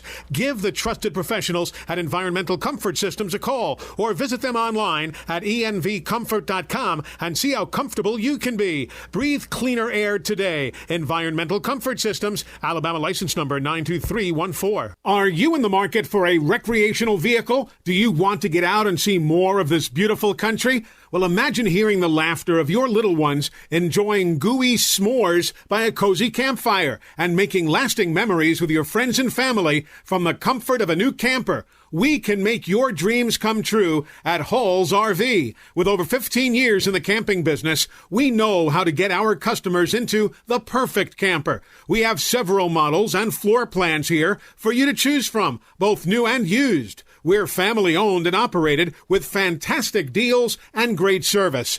Everyone wants to work with people they can trust, so come on down to Hall's RV and get the deal of a lifetime. We'll treat you right and get you on the road in the camper of your dreams. Visit us on Highway 431 in Albertville. Hall's RVs, where we sell fun. Or see us on the web at www.hallsrvsales.com. Tom Abraham here for my friend Brian Hamaker and his team at North Alabama Mortgage. Look, buying a home is the biggest purchase you will make in your life, and it can be a bit intimidating, so you want people that can help walk you through the mortgage process and get you the best deal possible. That's what North Alabama Mortgage does, and they do it in Alabama, Tennessee, and Florida, from first-time purchases to refis, conventional, VA, FHA, and USDA loans. They have the solution at North Alabama Mortgage. Visit NorthAlabamaMortgage.com to learn more. That's NorthAlabamaMortgage.com. Orange is the color power of construction, the color of Kubota and Huntsville Tractor and Equipment. Those who need to get things done trust Kubota's mini excavators, compact track loaders, and the best keeps getting better with the all-new mini compact loader from one of the top dealers in the country. More than 50 years of family service, every part in the book, and folks who know what to do with them. You'll be seeing orange with Huntsville Tractor and Equipment. Come on, let's go to work. In today's real estate market, you need the right professionals to help make sure your home purchase is smooth and hassle-free. That's where Jacob Title comes in. Stan McDonald and the staff at Jacob Title cater to the realtor and clients who are looking for a top-flight closing experience. Jacob Title uses the latest and best technologies to ensure a safe and secure exchange of funds, and they pride themselves on great communication well before and during the real estate closing process. Jacob Title in Huntsville and Madison, and online at jacobtitle.com. Coming up next, it's the Tom Abraham Show with me, Tom Abraham. Now back to more Talking Ball with Scott and Drew. All right, 8:25 on a Wednesday morning. Welcome back to 97.7 ESPN The Zone. Great high school football talk there in the last segment. Now we turn our attention to the college game because we are about 3 weeks away from everybody getting excited and the season getting started. Yesterday, we kind of broke down the fact that, okay, we expect Brian Harsin and the Auburn Tigers to get a win over Akron in his debut. Josh Heupel, Bowling Green, we would say, okay, Josh Heupel gets a win in his Tennessee debut. Clark Lee in his debut for Vanderbilt. We hope he can get a win in his debut because that would really set the tone for what Vanderbilt has. Shane Beamer and South Carolina. Expectations for his debut. Yeah, it's not. I would say they're tempered expectations, but I thought he was the most impressive head coach of the new coaches that we were able to hear at SEC Media Days. He probably impressed me more than any. Very polished, looked like he was very ready. He settled in after his opening statement, and I thought really was insightful and forthcoming and very confident, had a presence about him. And who better than to break down some Gamecock football Then our next guest, the longest-running radio program, in the state of South Carolina, sportstalksc.com, and that is Phil Kornblut. And it was great to see him as he was there with us at SEC Media Days in that main room, and then to talk a little football with him. And he's been good enough to join us this morning. Phil, you're with Drew and Scott here in Huntsville, Alabama. It's great to have you back. Good morning. How are you? Doing fine. Good morning. How are you guys? We're doing really well. And, Phil, I want to make sure I have this right. Is this the 36th year for your show? Because I know it's been going on many, many years. That would be pretty accurate. Good morning, sir. We started in 1984. Wow. So whatever that is going into this year, I want to say it's like, our 37, 37, right, yes. Yeah. So pretty long run. Well, Phil, we know that season tickets for South Carolina have hit a record high, not a record high, but they are trending very high right now, and a lot of Gamecock fans will be in the stands when they take on Eastern Illinois September 4th, a game that Shane Beamer and company should be able to get the new era underway on a positive note. Well, I would think so. And, they are, as far as new season ticket holders, they set a record. I think it's like 9,000 new season ticket holders. They're going to be right now. They're at about 40,000 season tickets, which is well below the overall record, which is in the 50s. But there is excitement because, like you guys said in the opening, Shane Beamer's done a great job of building up his program and generating excitement from within. And Eastern Illinois is an FCS team that has not won a lot of games in recent years.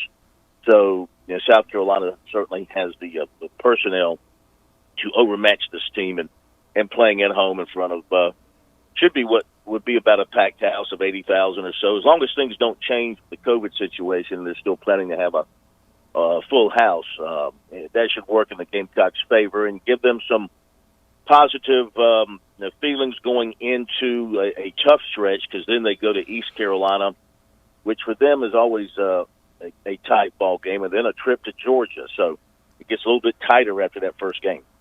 It certainly does, Phil, no doubt about it. And then they've had an unfortunate injury at quarterback. Yeah, Saturday in their scrimmage. I take that back. Friday in practice. It was late in practice. You know how it's funny how these injuries happen so late in practices. And Luke Doty got stepped on by a lineman, and it really turned out to be a sprained foot. Could have been worse, but it turned out to be a sprained foot. He was at a press conference yesterday, and he was in a small boot and with a little scooter that he kept his foot on. And he said it's just going to be a few more days for him in the boot, and then he can start rehabbing. And he fully expects to be ready to go by the opening game. And so as long as there's no setbacks from that standpoint, he should be fine. And I would expect that game should give them a chance to work in several quarterbacks. Doty's ready to go. He can play some. Jason Brown will get a good look in that ball game as well. He's probably going to be the backup quarterback. He's a transfer from St. Francis. So that game should give them a chance to look at a lot of different people. And, of course, Gamecock fans want to see what they've got at quarterback with Luke Doty right now being the number one guy going all the way back to the spring and holding on to it here through camp. Shane Beamer, though, getting kind of creative, though, because of the shortness and the shorthanded of quarterbacks, putting a grad assistant out there the other day to get some work in. Well, he's serious about this guy because he's older. He is grad transfer, and he's from Georgia, and his dad's the coach there. And he's a kid that started some at Iowa State. He was there for a couple of years. Then he transferred to North Dakota State and played behind Trey Lance. And then they had a spring season this past spring, and he was the quarterback because Lance didn't play in the spring. And, he's got some numbers. He's got some experience. He's actually played in Power 5 games. So he's got really more experience than anybody else in their quarterback room. And they only had 3 quarterbacks on scholarship, and that's a very low number. And he just wanted another guy. And I guess the injury to Doty kind of put that move in motion. And, the kid wasn't there to play. He was there to start his coaching career. And he went through the process of talking to his dad about it, and he decided to go ahead and put the jersey on and help him out and see what he could do. So it's another warm body in the quarterback room, but a guy that's got some experience and has a track record to some degree. Yeah, there's no doubt about it. Zeb Norland joining the program and, could be called on. We don't know. But I will say with the fear of that they first had with the injury to Doty, to be a sprain and to hopefully be available for the opener, as we said, against Eastern Illinois, that had to be a relief a little bit for the coaching staff.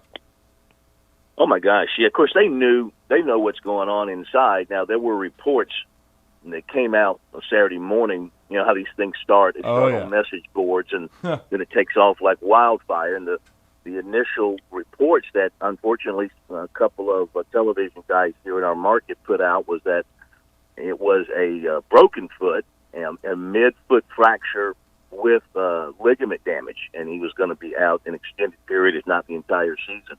And that was early word circulated, and then Beamer had a press conference on Saturday after the scrimmage and kind of took some people to task over that information, and he also kind of took to task Gamecock fans on message boards who were just singing doom and gloom over that injury. And he's like, listen, as he put it, I've got a hell of a football team, and had we lost Luke Doty for an extended period, it would be next guy up. We'd still have a football team. We'd still be ready to go to battle. So his approach to things, the glass half full kind of approach, everything positive, everything upbeat, I think is pretty refreshing over at South Carolina. He's doing a lot of confidence building inside the football office there, the football building at South Carolina, for a team that's coming off a 2-win season and going through a coaching change. He's done a lot of that, just the build up and creating an image that maybe they're better than they actually are, but the hope is that the players will buy into it and will play above their skill level. And we're talking to Phil Kornblut, Sports Talk SC, longest running program, 37 years now on the air each evening, bringing you sports talk, the best sports talk in the state of South Carolina. And Phil, with Kevin Harris, he's missed all of preseason camp thus far. He's been recovering from a back injury, but he's really the guy this offense will probably be built around. He had a breakout year a season ago.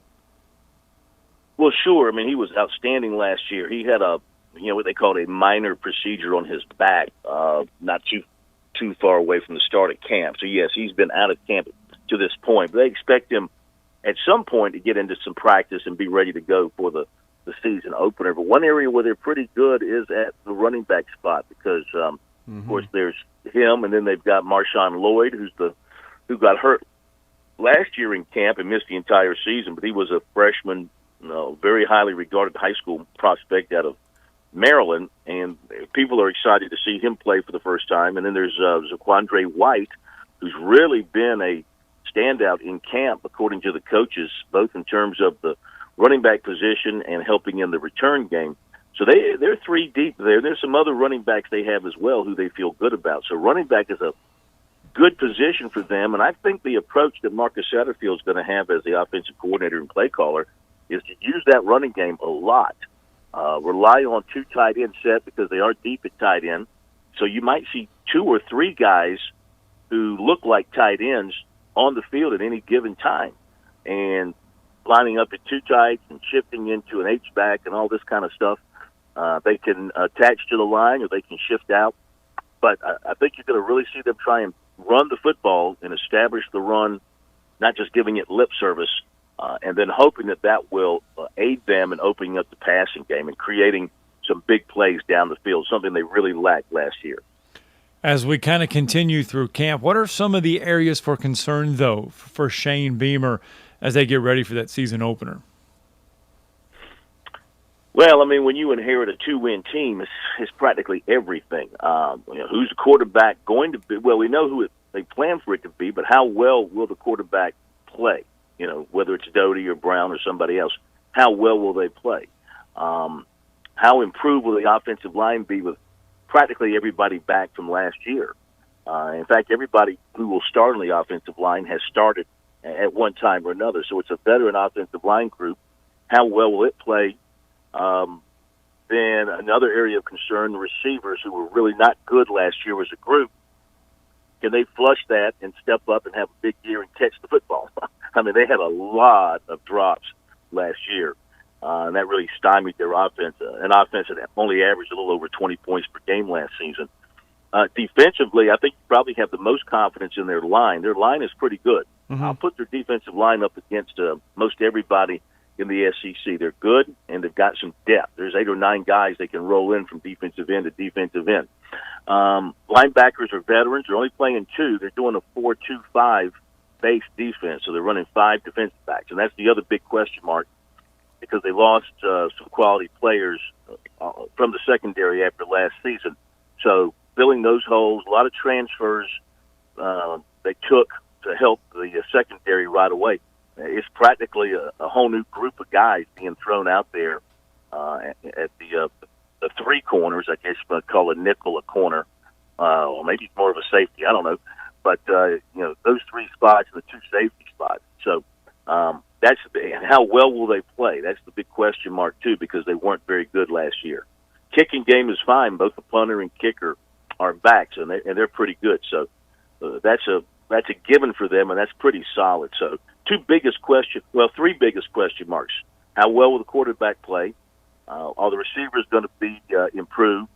And who will end up in the secondary, and how solid will they be? And, Phil, with this football team, I've said this during the offseason because you weren't sure how good they would be with South Carolina, Tennessee, and Vandy, and then to me they were the 3 that were on the back end of the Eastern Division. But is South Carolina capable of surprising if they can work this quarterback situation out and get some consistency from the position? Well, I think so, because I think they do have some talent. And you pointed at Kevin Harris, for example, and what a good player he was last year. Dylan Wanham at right tackle is a proven commodity there. He's a good player. They do have some receivers with talent. Jalen Brooks, who transferred in last year from Tarleton State, had a rough go of it, but he's a much better player than he showed. Josh Vann is playing much better. I think Kerryon Joyner, who's now a full-time wide receiver with an occasional visit to quarterback. But, I mean, he's got a lot of skills and a lot of speed. So they should be better there. I mentioned the defensive front is salty, really good. And there's some guys in the secondary with good credentials. So can they surprise a team here or there like they did Auburn last year in Columbia, which was a shock to everybody, or Georgia 2 years ago in Athens, which was a shock to everybody? I mean, it's possible. I look at this season, if they can get to 6 wins in a bowl game, that would be a heck of a season for this team. I mean, Vegas has got them at 3 over-under in terms of wins, okay? I mean, that's like totally embarrassing. And, here in the state of South Carolina, at least in terms of the national perspective, the Gamecocks have been passed by Coastal Carolina. Wow. It's Clemson and Coastal Carolina. And then, I guess South Carolina's the only other FBS team in the state. So they have got to pick themselves up and reprove themselves to everybody. And I think, let me see how they do after East Carolina. I'll have a much better feel. And people might say, well, East Carolina's not any good, and they weren't any good last year. But that series has always been tough. East Carolina is that school that is got the big chip on the shoulder of being the little brother there in the state of North Carolina. They're always looking to prove something. They have an excellent coach in Mike Houston, and everybody returns on their roster, on their starting 22, pretty much from last year, and they get them in Greenville, North Carolina, where their fans will be, going crazy. So that would be, if they could win that game and get off to a 2-0 start, knowing they're going to Athens and probably going to take a whipping there. But then coming home and you got Kentucky and you got Vandy coming up, those are a couple of games you got to win. And that would get you, if you can beat East Carolina, that gets you to 4 wins right there. And then you play, I think Troy is in there, that would give you 5.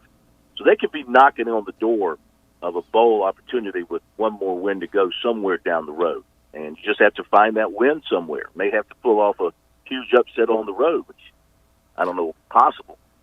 Well, obviously what Shane Beamer is doing is creating some excitement, giving hope to Gamecock fans.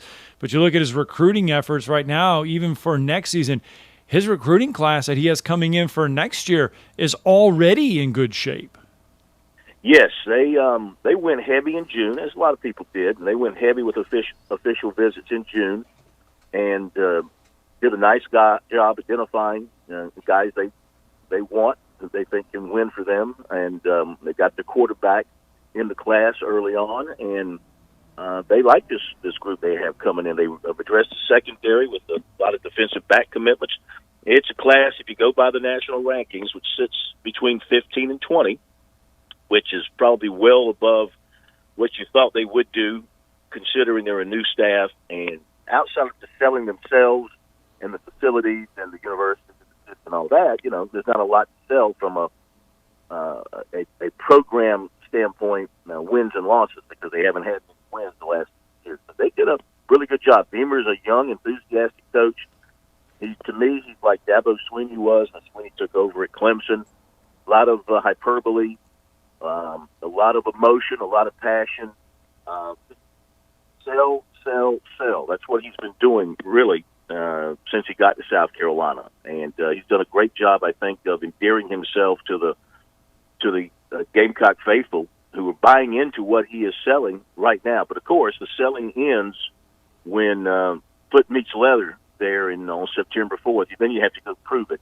Even in your first year, you still have to go prove it. So it's going to be a very interesting story to see unfold, to see if he can deliver on some of the things he's been talking about. No doubt. And, Phil, we'd be remiss if we didn't ask you to give us a thought on Clemson. I think it's still the biggest opener in college football in Charlotte against Georgia.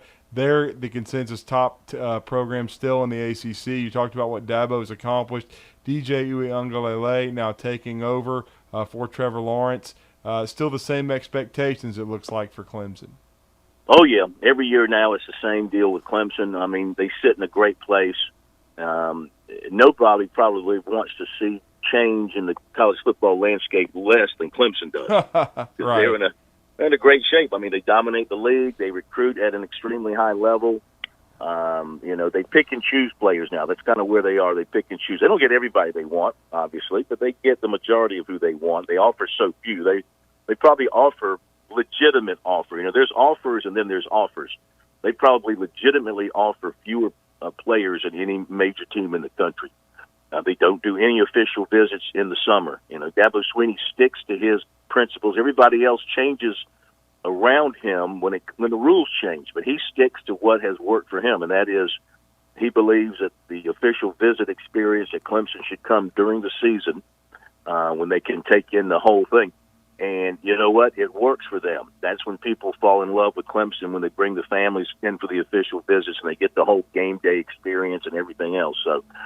But they're very successful at getting commitments just off unofficial visits and the cookout and stuff like that. It's amazing how many kids across the country and their families are willing to pay their own way to go visit Clemson and use it as a serious visit. And then, they go from there and they end up choosing Clemson.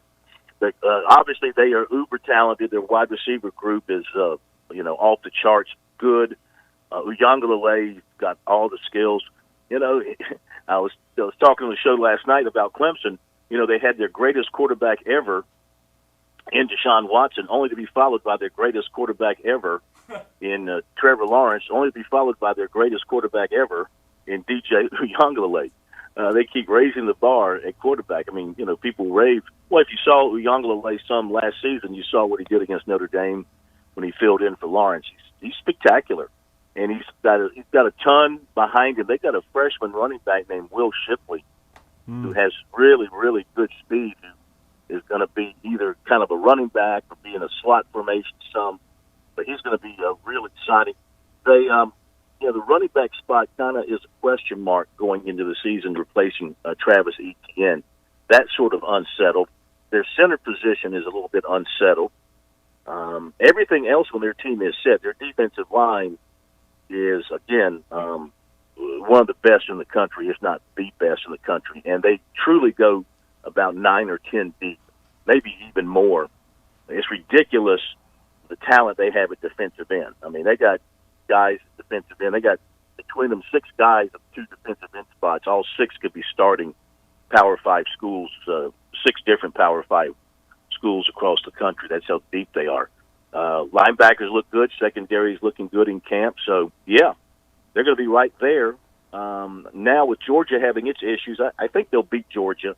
At first I was kind of leaning the other way. I thought Georgia, of course, JT Daniels will give Georgia an opportunity, but Georgia's got some line issues. I think they've got some issues at receiver, and you're not going to beat Clemson running the football. That's just all there is to it. They're going to shut down the run game. Nobody's going to run the football on these guys, I don't think. So I would look now for Clemson to probably win that game over Georgia and probably go undefeated once again, and then go to the playoffs. Well, great stuff. As always, great insight by Phil Kornblut. Phil, let everybody know how to connect with Sports Talk SC and, of course, listen to your daily radio program each evening. Well, thank you. Yeah, our website is sportstalksc.com. On Twitter, it's sportstalksc. And, in Alabama, you can't get us over the airwaves. But we do stream on Twitter and on Facebook and on YouTube like everybody else does. So if you want to catch what we're doing, that's where we are. Well, Phil, we appreciate it. We hope we can catch up with you again during the college football season. You do a great job. 37 years on your long-time show. Really appreciate the time, and thank you once again. Anytime. Great talking to you guys, and I hope y'all have a great football season, and look forward to talking to you again. Thank you, Phil. Thanks. Thank you, guys. All right, good stuff there. Let's get a break in. When we come back, we're going to wrap up our 2-hour extravaganza.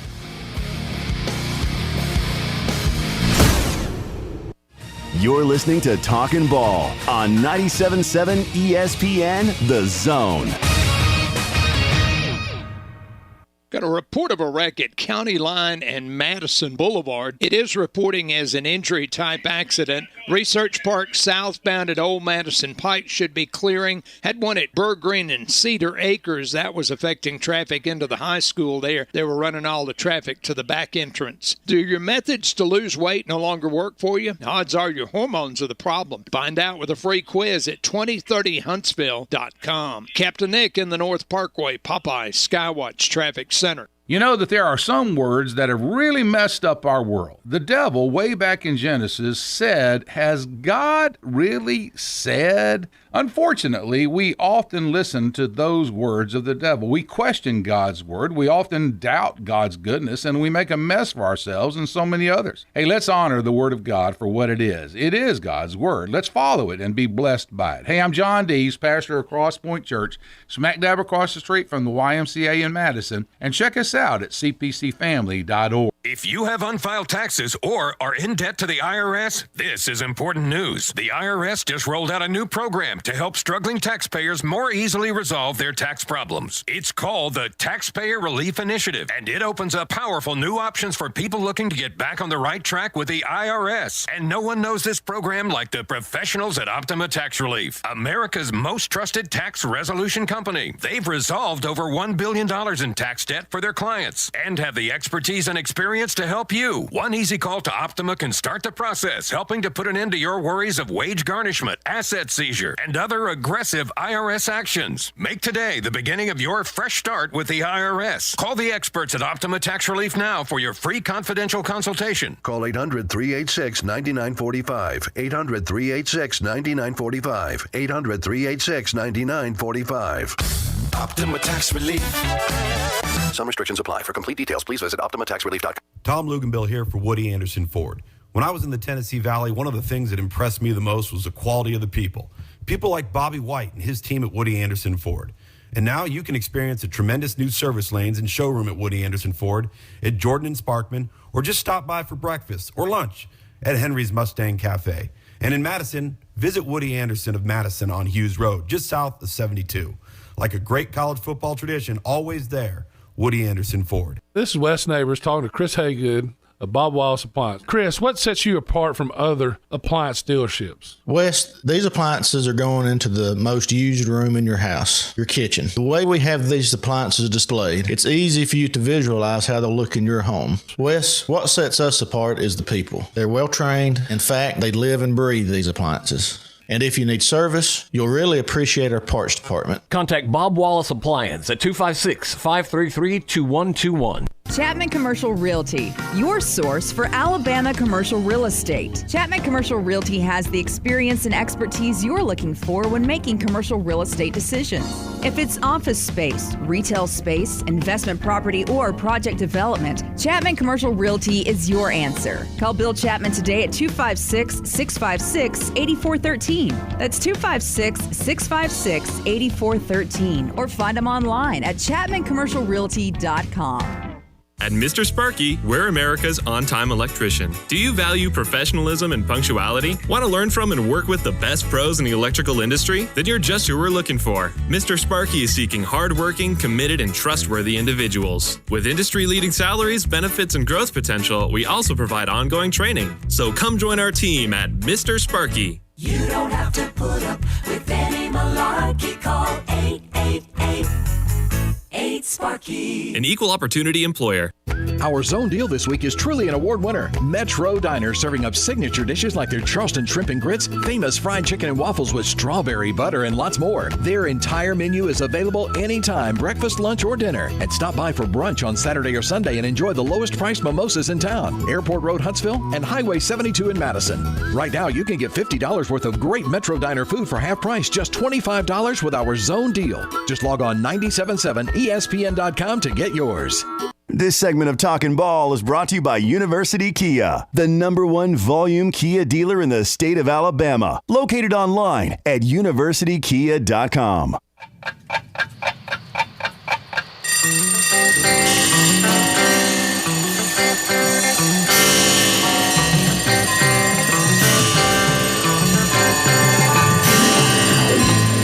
It's time for tomorrow's headlines today with Scott Theisen and Drew DeArmond on 97.7 ESPN The Zone.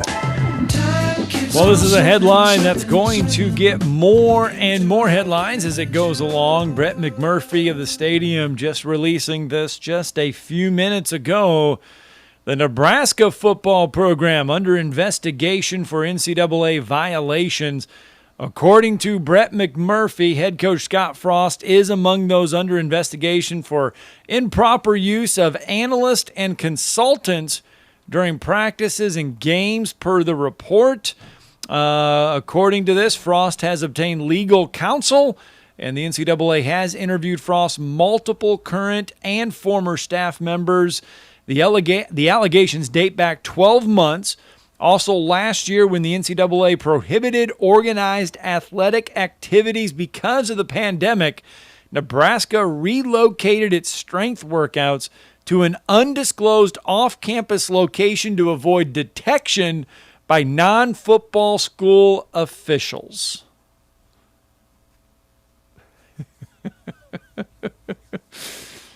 Will Wade pays more than the G League. And he still has a job. And you're worried about this? Yep. Whatever. It's of all the things the NCAA is deciding to go after, they're deciding to go after that. Yeah. Oh, it's funny. Aaron Torres, our good friend Aaron Torres, says, have no idea if the NCAA is in the business of punishing schools for violations anymore, but what can I say is I heard from at least one school a year ago that was pissed for the alleged workouts mid-COVID referenced in this article. They were no secret in Big Ten country. Oh, well. So the rest of the Big Ten knew that Nebraska was doing this. And well, yeah, they actually wanted to play football. Kevin Warren and the rest of the Clown Patrol didn't want to play. So that's why they did it undisclosed. They were preparing for a season while the rest of their league was just tanking it, saying, we're not playing. Because remember, Nebraska was petitioning the NCAA and petitioning the Big Ten to let them play a season on their own. If the Big Ten wasn't going to play, they wanted to play on their own. Yeah. Make their own schedule and play while everybody else sat at home and picked their nose. So no wonder why everybody knew what was going on. Nebraska wanted to play. Oh, wow. So let's penalize them for that, everybody. Shut up. Oh, but you know what, though? Even if the NCAA does investigate, it won't make a finding or a release until like 5 years from now. So it doesn't really matter what they decide that they're doing. Well, they didn't do anything to Baylor. No, they didn't, because they say that it was and really it was more of a everyone, and they lost their jobs. The president, the athletic director, the head football coach, all of them. I'm flipping the monitor around so you can see Will Levis. There he is, enjoying his black banana. That's your first look at Will Levis eating his black banana. There are Andy Staples is now challenged. Oh, now he says he goes. Here we go. So now bets are being made. So they're saying the loser of the LSU UCLA bet might need to do the Will Levis challenge. So now they're calling what Will Levis is doing a Will Levis challenge, and that is eating an overripe banana, peels and all. Well, riveting stuff as usual from Andy Staples. Love him so much. Anyway, don't forget. And he certainly loves himself. Don't forget the Atlanta Braves in action tonight as they get ready to take on the Miami Marlins Braves. 2.5 games out in front of the NL East. Everybody else is collapsing down the stretch. The Phillies stretch doesn't get any easier. They have the woeful Arizona Diamondbacks, who they couldn't beat last night. Hey, the some Braves help from have the Arizona Marlins. for the Braves. They just got to keep winning. You got to keep this hot streak going, and because Charlie the schedule Morton on does the bump. get tougher for the Braves Oh, down it the does. stretch. They're going to have the After Padres and Giants and all that stuff looming. After this stretch with Baltimore coming up, the 3 games in Baltimore after finishing this series with Miami, yes, there is a gauntlet coming up over the next couple of weeks. It's the Yankees on there, I believe. The Giants are in there. The Padres are in there. But want to thank Lance Reece, Guntersville Wildcats. They will be traveling tomorrow to Montgomery to take on Handley in the Champions Challenge. We'll really appreciate that. Phil Kornblut talking some South Carolina and Clemson. And we heard from Jeff from the Borough and his Will Levis quarterback eating overripe banana. Peel and all, baby. Peel and all.